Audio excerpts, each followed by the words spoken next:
You know what I mean? Girl, he is amazing. All right. What's up, y'all? We are back with episode 2 of Deyana Daily Podcast. You on air with me, where we talk about social, civic, and political, musical, current events through a millennial point of view. Out with the old, in with the new.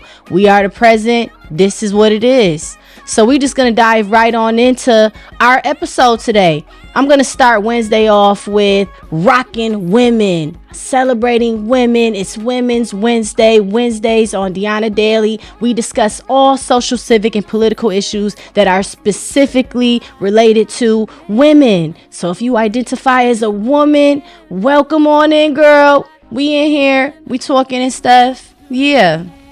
So this was a story that really got to me. It bothered me over the past couple days.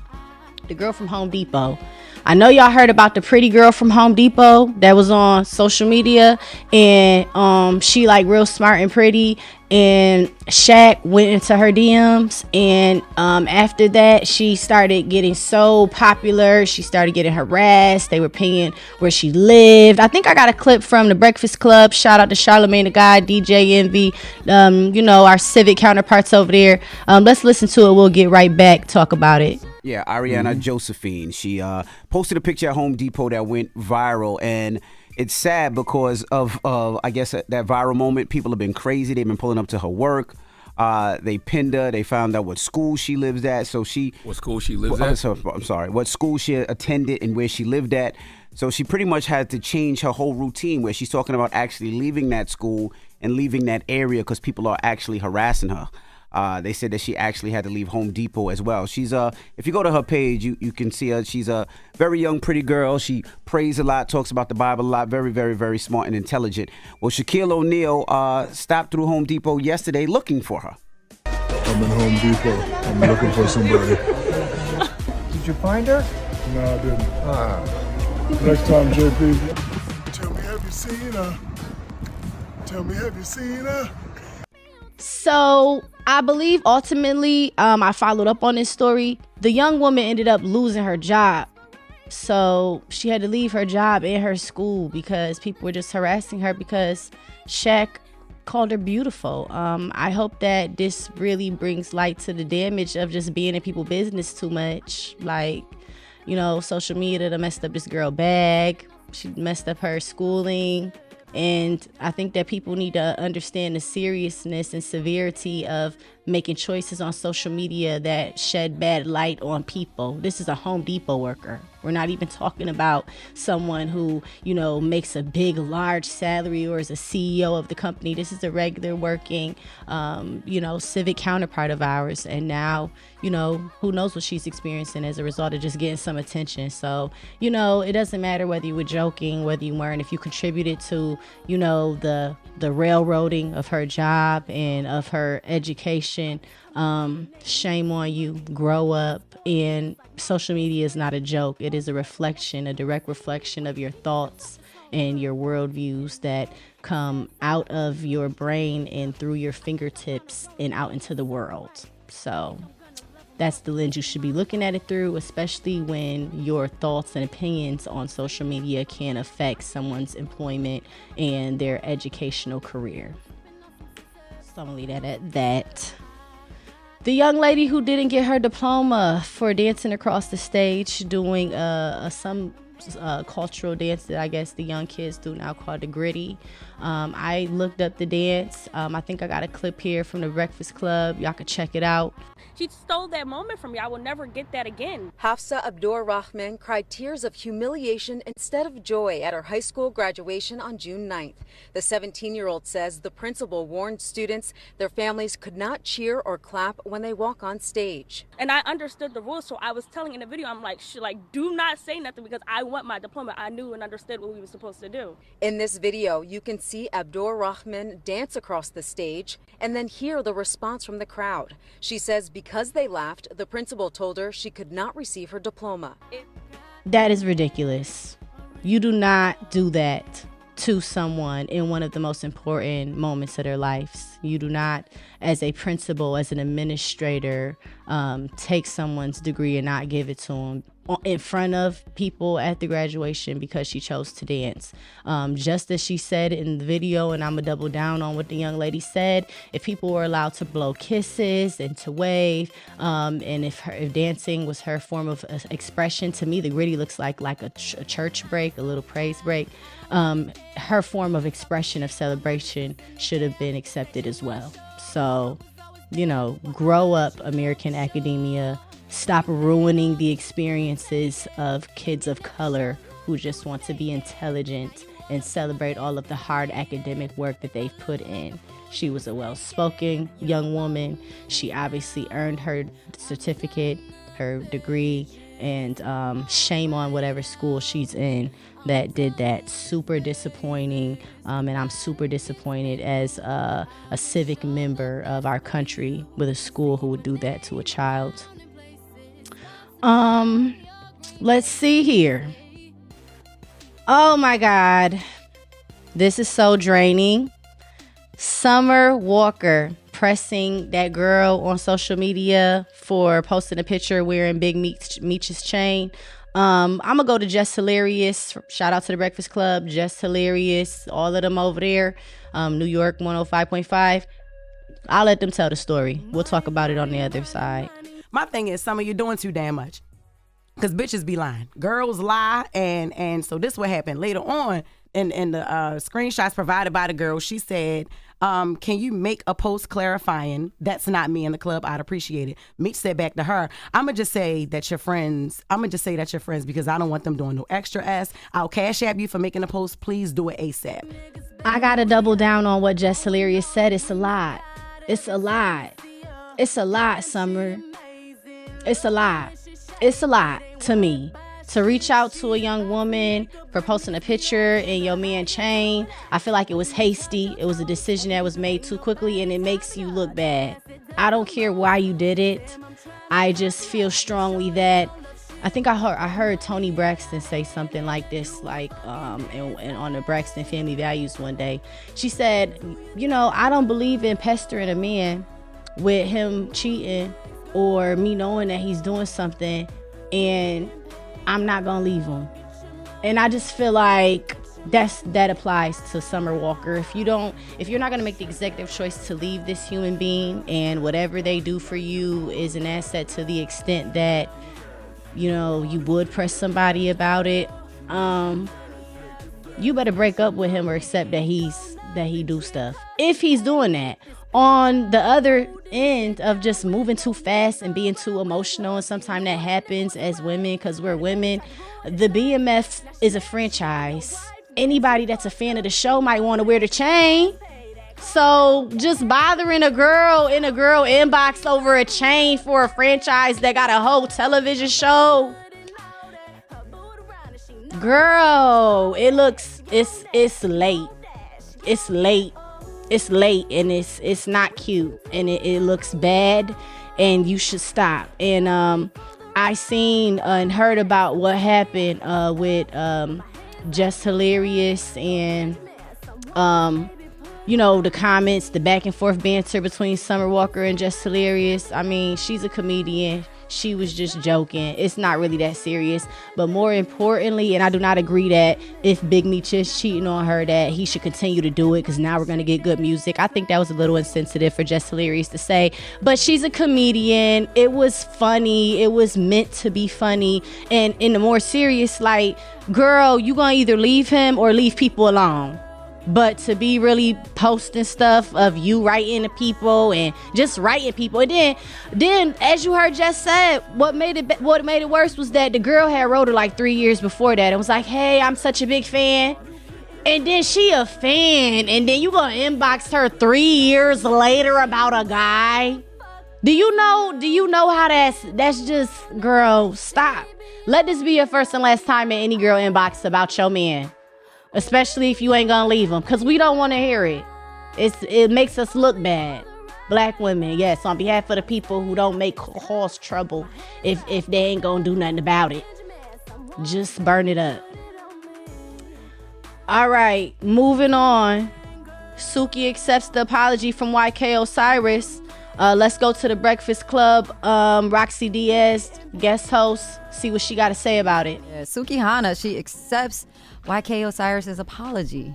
And it's very big of her. But I'm going to just read a little bit of an insert of what she posted today. She says, first of all, I acknowledge that YK Osiris has apologized to me both privately and publicly, and I have chosen to accept his apology. God always forgives me, and I can always forgive others. My accepting his apology is not me accusing or lessening the severity of his actions. He's young. It is my prayer that this experience will cause him and others to be more mindful and respect personal boundaries.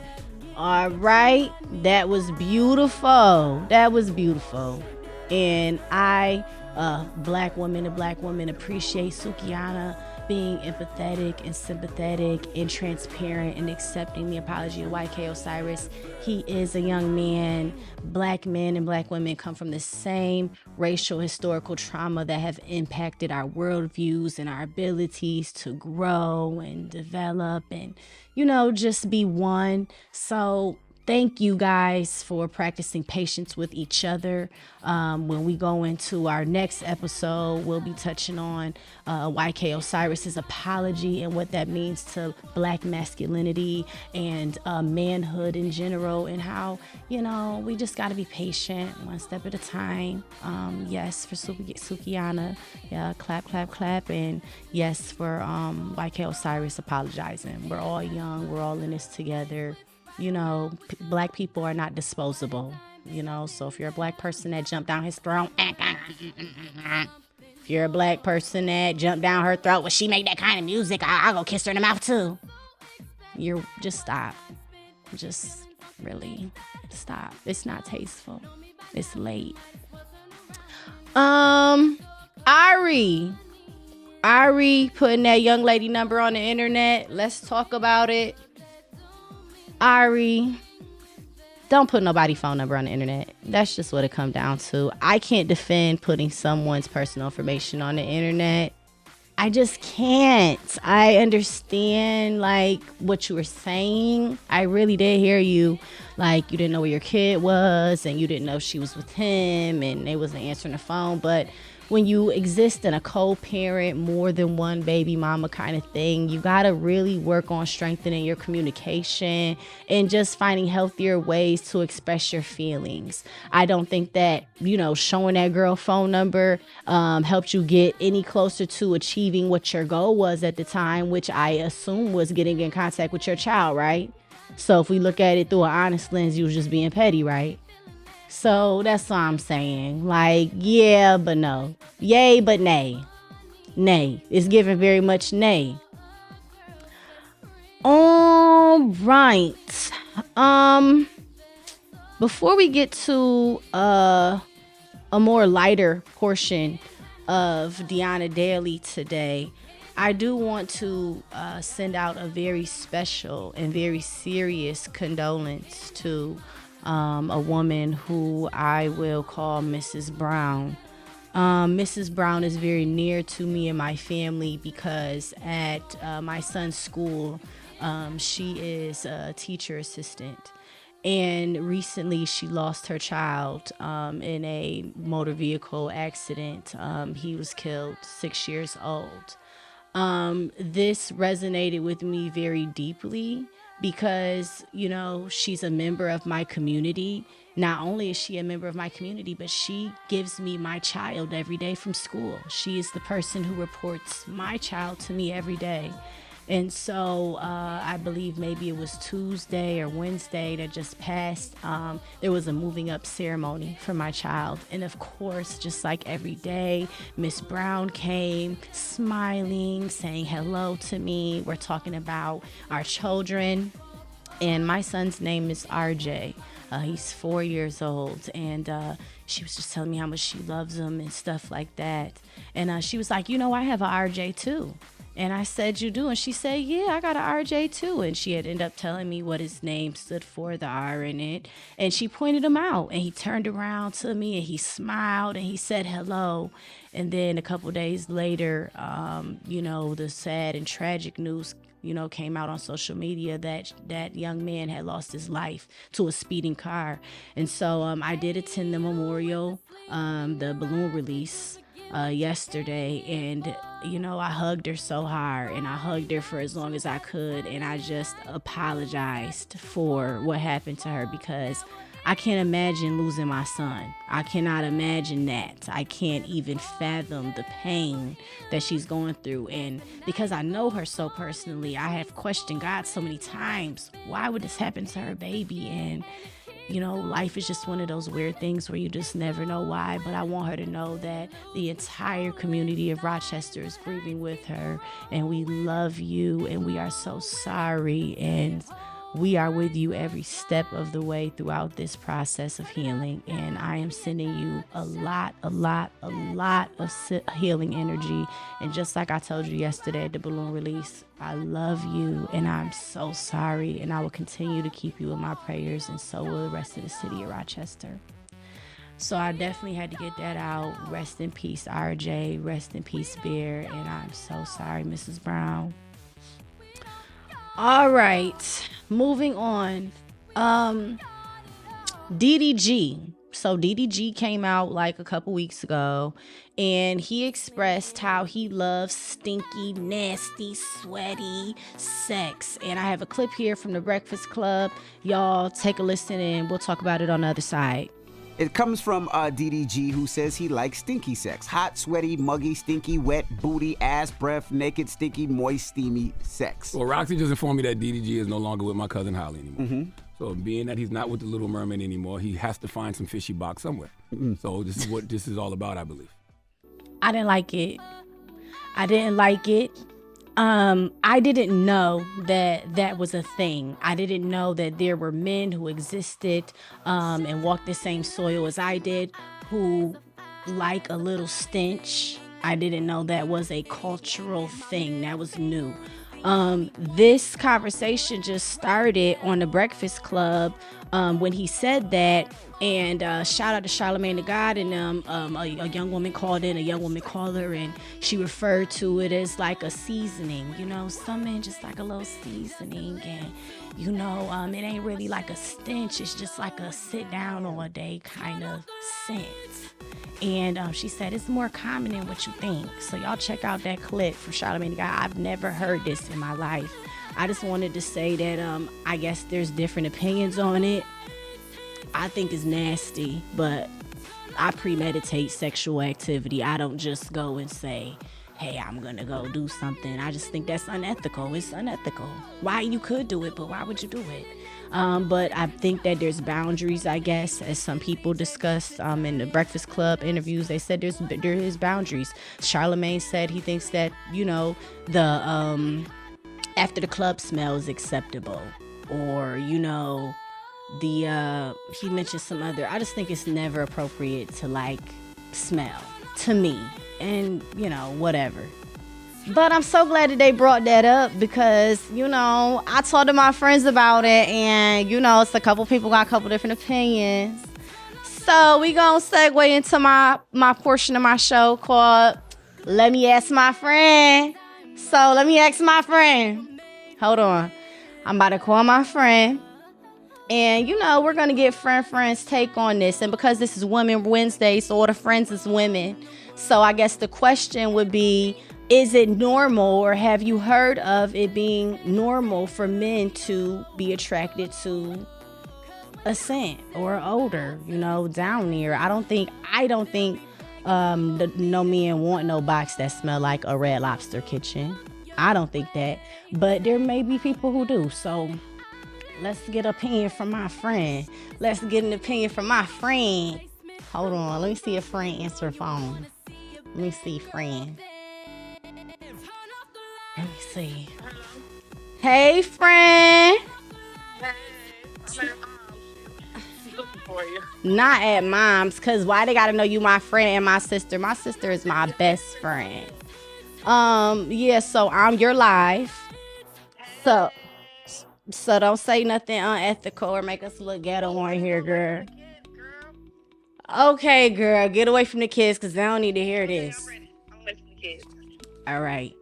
Okay, so DDG just had a story out. I just played the clip for, the audience and stuff, where he was like, he likes sweaty, nasty, hot, sticky sex, and Charlemagne the God and them elaborated a little bit and just gave their different worldviews on the appropriation of a woman having a stench or not having a stench. A couple of them said it was okay for an after the club stench or just sit down for a little stench, and some people just don't believe that's normal. And so what's your take on the appropriation of like hygienic stench in a woman from a woman's point of view?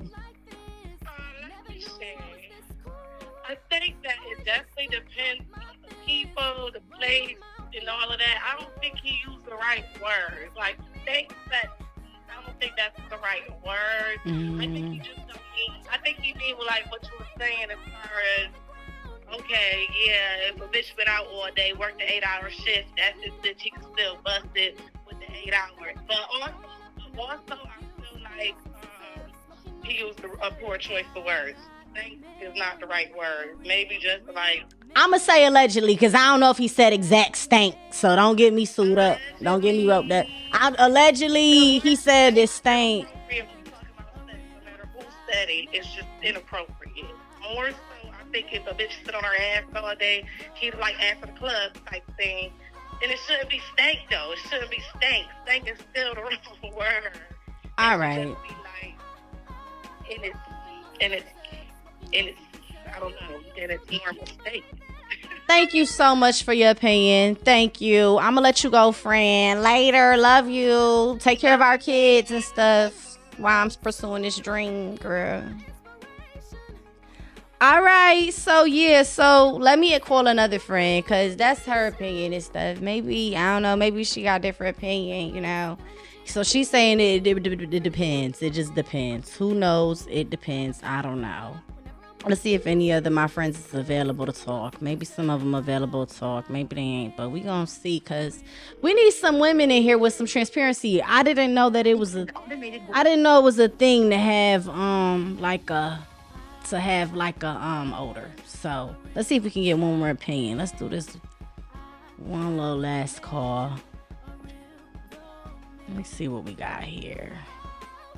Where are my friends? Why are all these people busy? I'm getting texts. I'm this. I'm doing that. I'm doing this.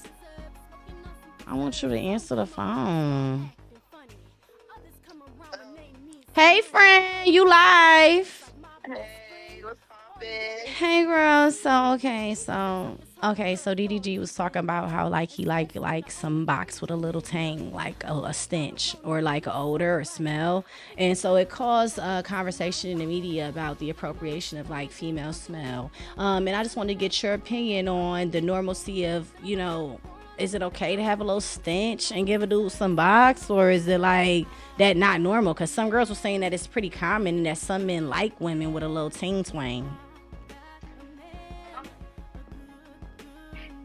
I can't hear you. Nope. You sound like nope. I'm not even going to say it, but sounds like you're in the ocean. All right. And her ship sank. And that's that. So that's that on that. And this wraps up episode 2 of Deyana Daily. Y'all make sure y'all follow me at Deyana Pilar. Y'all like, click, subscribe, and share your thoughts and worldviews on some of the topics that we covered today. And I will see y'all next episode on Friday, where we have a Men's Day. Woof, woof, woof. I felt like Martin a little bit right there, because he used to woof on the thing. I'll see y'all next episode. You said you weren't sure, my heart was always there. Well, I'ma let you know.